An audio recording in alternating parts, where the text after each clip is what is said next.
New country, your first impression of that country is when you walk out the airport, right? And you see things, you hear smell, sounds, are not in English.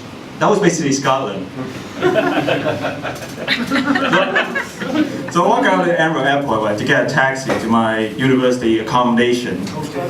And there was a queue of people getting taxi as well. And there was a guy who was in charge of getting people taxis. And he was shouting a very thick Scottish accent. He was shouting, "Group 6, 7, 8 people. Group 6, 7, 8 people." See, later I realized he was asking for a group of 6, 7 or 8 other people. So I didn't know that. I thought he was shouting, "Group 6, 7 or 8 other people." And that was my first impression of Scottish people. Now, Scottish people are a horny bunch. They're not gonna buy you dinner or a movie, they just want to fuck you in the ass. As long as with like 7 or 8 other people. Or as it known in Scotland, a traditional Scottish breakfast. So when I was in Scotland, there was so I had a fun wedding. That symbolizes my time in Scotland as well. So during my time there, I had a lot of fun, but I faced some obstacles as well. One of the major obstacles was my own name.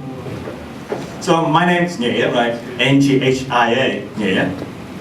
So for warm-up, can you all say Nghia? Yeah. Yeah. Yeah. A+ for all of you. So yeah, that's one thing that was hindering me from getting quality university education in Scotland. So every time I go to classes, so in class, the professor was just check attendance, right? And each professor I ever had had a different way of avoiding not saying my name. So one guy was like, he's a very posh, traditional, professor, wearing tweed, monocle and everything. I mean, he was Indian, but he was saying, "John, James, Brewery, Lisa, Oriental fellow at the back." The second professor, he was one of those really cool young professor wearing tight jeans, listening to Ariana Grande. So he also started with John, James, Rory, Lisa, N to the G to the H to the I. What's up, Mike? I forgot this is East African history. And the third guy was a bit of a diva.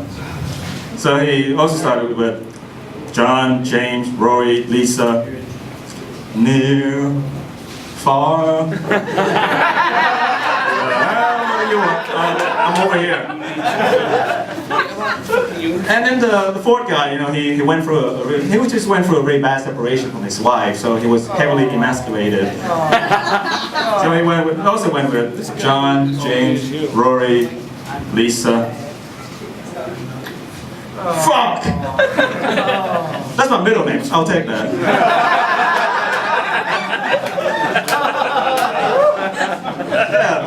Interesting times. So, and beyond the classroom, I engage in other activities as well. I work, part-time jobs. And one of the jobs I held was working as a Vietnamese translator for the police in Scotland. And my job was to translate Vietnamese into English and vice versa. And basically, if there was a crime scene involving Vietnamese witnesses, suspects, or victims, I'll be there. You can think of me as like the Vietnamese Batman. I fight crimes with my language skills, and by day, I live up my parents' money.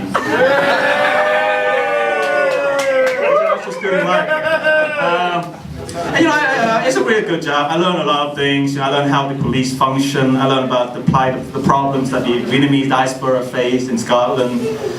And also get paid well, so that was pretty good. But also the paying part made it morally ambiguous as well. Like, for example, in particular month, if I was short on my rent, then I would be hoping for bad things to happen to other people. In this case, I was hoping for bad things to happen to other Vietnamese people.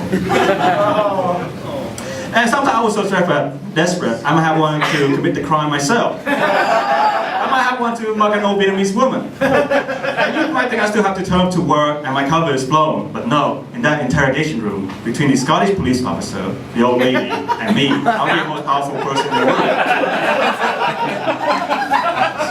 You can imagine the Scottish police officer asking the woman a question. Could you please describe the perpetrator? And then the old lady would say back to him, well, looking at me with a dodgy look, well, he looked at like, and sounded suspiciously like, the interpreter here. At that moment, that's when I faced the police officer and then translated back, saying, he was Nigerian. I've been here, thank you so much, have a good night.